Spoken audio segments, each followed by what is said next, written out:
ፍቅር ሁለት የማይተዋወቁ ሰዎች እንዲሳሳቡ የሚያደርግ የስበት ማዕከል እንጂ የትዳር መሰረት አይደለም።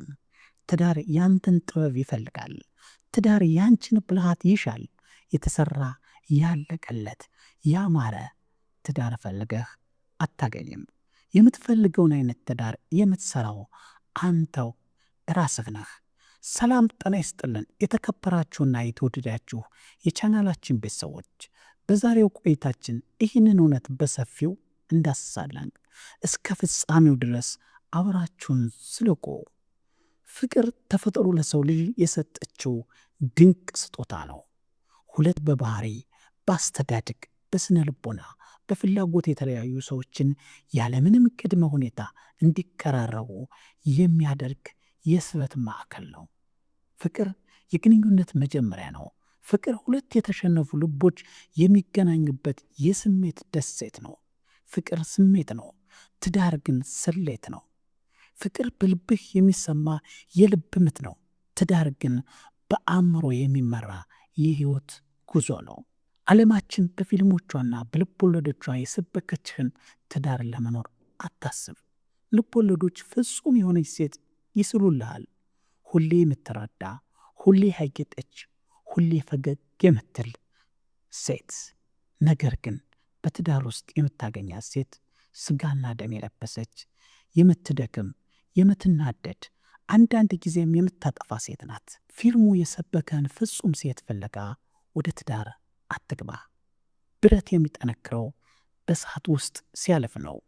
ወርቅ የሚያምረው በሙቀት ሲፈተን ነው። ብዙ ሰዎች የሚሸሹት ከችግሩ ሳይሆን ችግሩን ለመፍታት ከሚጠየቀው ትዕግስትና ጥበብ ነው።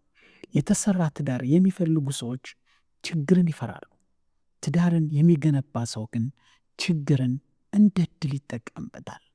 ችግር የትዳር አጋርህን ይበልጥ እንድታውቅ፣ ድክመቷን እንድትሸከምና በአንተ ጥንካሬ እሷ እንድትቆም የተሰጠህ ትልቅ እድል ነው። ጃፓኖች የተሰበረን ዕቃ የሚጠግኑበት ጥበብ አላቸው። ሸክላ ሲሰበር አይጡልትም። የተሰበረውን ቦታ በወርቅ ይጠግኑታል። ያ ሸክላ ከመሰበሩ በፊት ከነበረው ይልቅ ከተጠገነ በኋላ በወርቁ ምክንያት ይበልጥ ውድና ውብ ይሆናል። የትዳር ጥበብ ይህ ነው።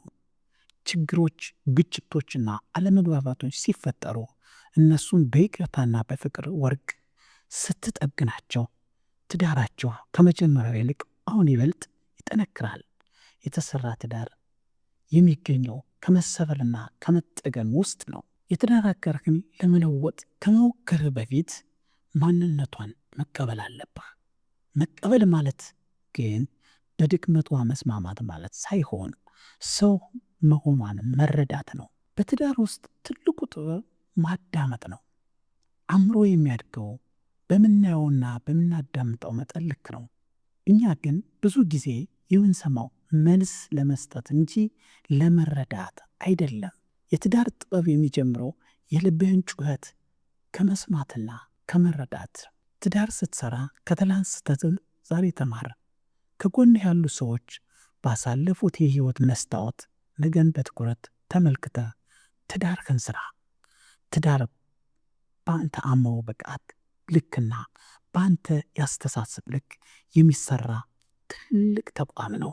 ከአንደበት በሚወጡ ቃላት የምትገነባት ሚስትህ፣ በድርጊትህ የምታነጻቸው ልጆችህ የሚሰበሰቡበት ትልቅ ተቋም ነው። ሴት ልጅ በተፈጥሮዋ ምላሽ ሰጪ ናት። ለሰጣት ነገር እጥፍ አድርጋ የሚመለስ ተፈጥሮ አላት። ፍቅር ስጣት፣ ህይወት ትሰጥሃለች። ቤት ስጣት፣ ገነት ታደርግልሃለች። ዘር ስጣት፣ ልጅ ታደርግልሃለች። ስለዚህ የምትፈልገውን ትዳር አንተ ኑረው። ከአንድ ወር በኋላ በምናብህ የሳልከው ትዳር እሷም አብራ መኖር ትጀምራለች። አየህ፣ ትዳርን ሰራው ማለት አይደል እንዴ ወንድሜ? ትዳር ስራ ነው። ስራ ሲባል የሚያደክም የሚያሰለች ማለት አይደለም። የሚያረካ ውጤት ያለው የህይወት ትርጉም የሚገኝበት ስራ ነው። አትክልተኛውን ተመልከት። ውብ አበባ ቦታ እንዲኖረው መሬቱን ይቆፍራል፣ አረሙን ይነግላል፣ ውሃ ያጠጣል፣ ከውሬ ይጠብቃል፣ ዝም ብሎ ዘር ስለዘራ ብቻ አበቦች አያምሩም። ትዳርም እንደዚያው ነው። አረምን መንቀል አለብህ። የጥርጣሬ፣ የቅናት፣ የንቀት አረሞችን በየቀኑ ንቀል። ውሃ ማጠጣት አለብህ። የፍቅር ቃላት፣ ስጦታ መስጠት፣ ጊዜ መስጠት የትዳር ውሃዎች ናቸው። መጠበቅ አለብህ። ከውጭ ጣልቃ ገብነት፣ ከቤተሰብ ተጽዕኖ፣ ከጓደኛ ትዳርህን አጥር ሆነህ ጠብቅ። ይህን ስታደርግ አንተ ሰላም ታገኛለህ። ብዙዎቻችን ትዳር ተሰርቶ የሚገኝ እየመሰለን የምናፈቅራትን ሴት እንፈታለን። አልተግባባንም፣ እንለያይ እንላለን። ልዩነት እኮ አለ። መግባባት የሚፈጠረው በመነጋገርና በመደማመጥ ሂደት ውስጥ ነው። ትዳር የሁለት ሰዎች ጥምረት ብቻ ሳይሆን የሁለት ነፍሳት የጋራ ጉዞ ነው። በዚህ ጉዞ ላይ እንቅፋት አለ፣ ዳገት አለ፣ ቁልቁለት አለ። ፍቅር ጉዞን ያስጀምርሃል። ጥበብ ግን ጉዞ በድል እንድትጨርስ ይረዳሃል። ሚስት ላይ የምታየውን ጉድለት አንተ ሙላው። የተተወው ክፍተት ለአንተ ነው። ሚስትህ እኮ ያንተ አጥንት፣ ያንተ አካል ናት። ትዳር የሂሳብ ቀመር አይደለም። 1 ሲደመር 1 እኩል ይሆናል 2 የሚሆንበት። ትዳር 1 ሲደመር 1 እኩል ይሆናል 1 የሚሆንበት ረቂቅ ጥበብ ነው። ይህ አንድነት የሚመጣው ደግሞ አንዱ ለአንዱ ሲኖር ነው። አንዱ ለአንዱ ሲሞት ነው። አንዱ ለአንዱ ፍቅር ሲሰጥ ነው። አንዱ ለአንዱ ሲያስብ ነው። ስለዚህ ትዳርክን አንተ በጥበብ ስራው። በጥበብ ለነገ ዛሬ እንኖር። ሰናይ ጊዜ ይሆንላችሁ።